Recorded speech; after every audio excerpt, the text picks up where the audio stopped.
उनका प्रक्षालन भगवान लगाए रे, इसीलिए तो गुरुवर की हम महिमा गाए रे, इसीलिए तो गुरुवर की हम महिमा गाए रे। करते गुरुपद प्रक्षालन हो पापों का हो समन, करते गुरुपद प्रक्षालन हो पापों का हो समन। गुरु का प्रक्षालन हो गुरु का प्रक्षालन भगवान लगाए रे, इसीलिए तो गुरुवर की हम महिमा गाए रे। प्रभु तो मोद रहते हैं, प्रभु से वास्ता क्या है? गुरु आप बोलते हो, बता दो रास्ता क्या है? हम सब भक्त प्राणियों को अपना मंगल उपदेश दे सकते हैं। कृपा कर नमोस्तु महाराजे, नमोस्तु महाराजे, नमोस्तु महाराजे। संयम तभी सार्थक है जब सम्यक दर्शन है। सम्यक दर्शन के बिना न ज्ञान सम्यक होता है, न संयम सम्यक होता है। इसलिए सम्यक दर्शन पहले जरूरी है। सम्यक दर्शन का अर्थ है देव शास्त्र पर सच्ची श्रद्धा, सात तत्वों पर वास्तविक श्रद्धा, अपनी आत्मा की प्रतीति कि मैं एक चेतन अखंड पिंड हूं, ज्ञाता दृष्टा हूं। परम पदार्थ ये सब सहयोगी पर्याय हैं और इनसे हमने संयोग संबंध या संश्लेष संबंध बना के रखा है। उस संबंध से हमारा मोह प्रबल हो रहा है और मोक्ष दूर हो रहा है। इसलिए एक सम्यक दृष्टि जीव, एक भव्य जीव, एक ज्ञानी जीव अपने उस सम्यक को और पुष्ट करके संयम के मार्ग पर बढ़ता है। अकेले हाथ जोड़ देना,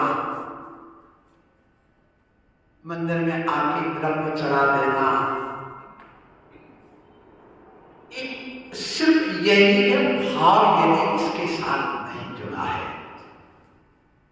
तो हमारा ये पुण्य तो इकट्ठा होगा,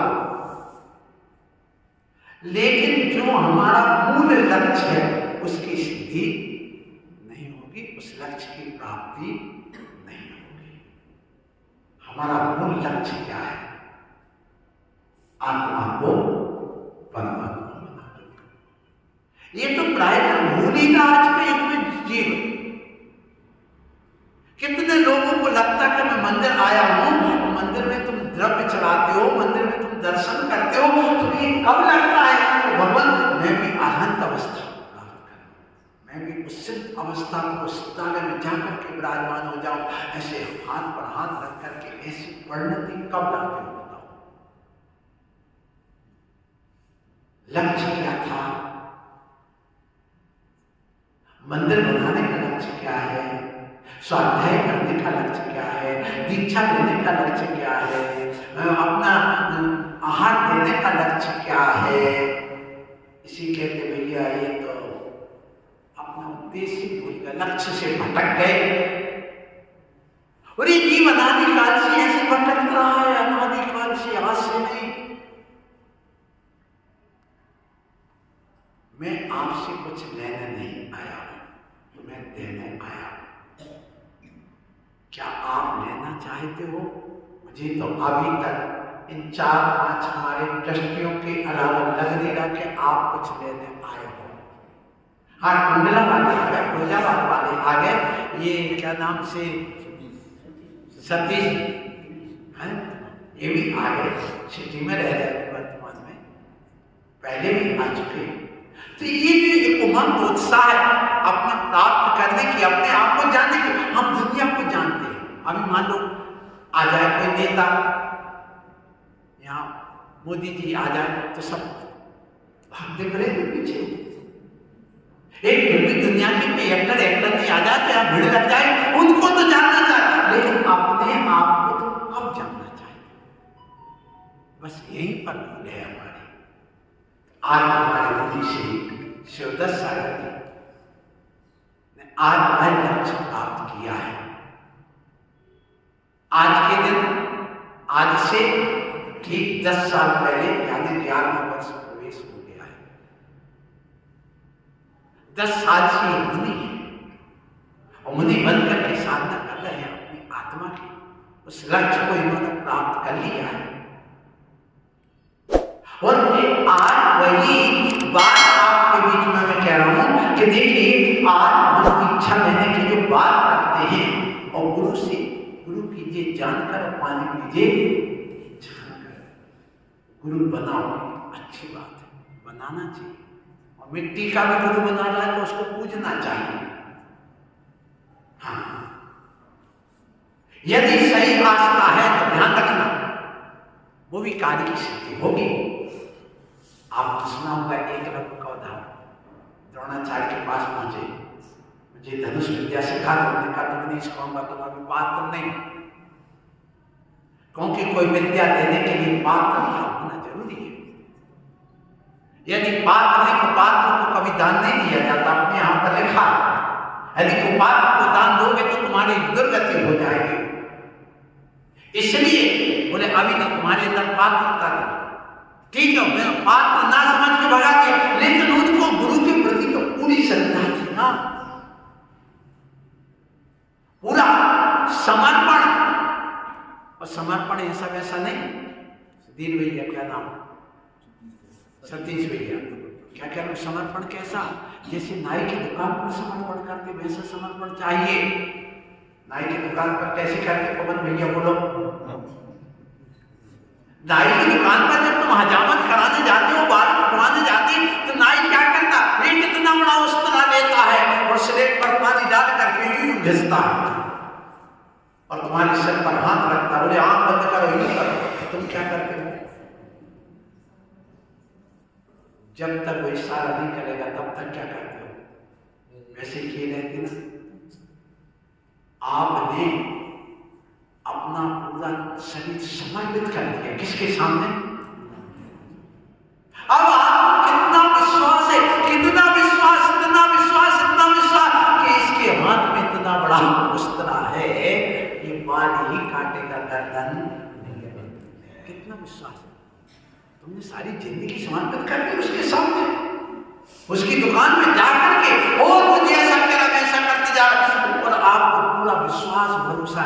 इसी प्रकार से जिस दिन यह जीव अपने देव शास्त्र के सामने वैसा ही समर्पण कर देगा जैसा नाई के सामने करता, उसी दिन उसका मोक्ष मार्ग चालू हो जाता है। क्या ऐसा समर्पण है? मुझे नहीं लगता अभी कि है, लेकिन होना चाहिए, ये होना चाहिए। तो जो शिष्य ऐसा समर्पण कर देता वो दीक्षा का पात्र होता है, उसको दीक्षा दी जाती है। तुम्हारी दृष्टि में भले ना हो कि समर्पित नहीं, ऐसा नहीं, वैसा नहीं, दुनिया की दृष्टि में बुरा हो सकता है, यदि गुरु की दृष्टि में चढ़ गया है तो वो तो सीधे मोक्ष मार्ग की सीढ़ी चढ़ता है। और यदि गुरु को प्रसन्न नहीं किया, गुरु की कृपा नहीं हुई, तो जो रामायण में लिखा ना, संत कृपा जाके सर होई ताकि विपदा सब हरे, ये क्यों लिखा गया? इसीलिए लिखा गया कि यदि गुरु की कृपा है तो ध्यान रखना उस जीव का भला ही होना है। तो वह ग्वालियर का दृश्य आज मेरे आंखों के सामने, आज भी सामने। और ऐसा दीक्षा का आयोजन मैंने अपने जीवन की पहली मुनि दीक्षा दी थी इनको। और ऐसे शिवदत्त सागर के महाराज छुल्लक पर एलक रह करके जिनने साधना की, आपको उत्तर प्रदेश के हैं और ये अवागढ़ एटा जिले में है। हमारे कहना चाहिए ज्येष्ठ और श्रेष्ठ शिष्य हैं, आशीर्वाद। और श्रेष्ठ का ज्येष्ठ का मैं कहूंगा, तो आपसे भी यही कहूंगा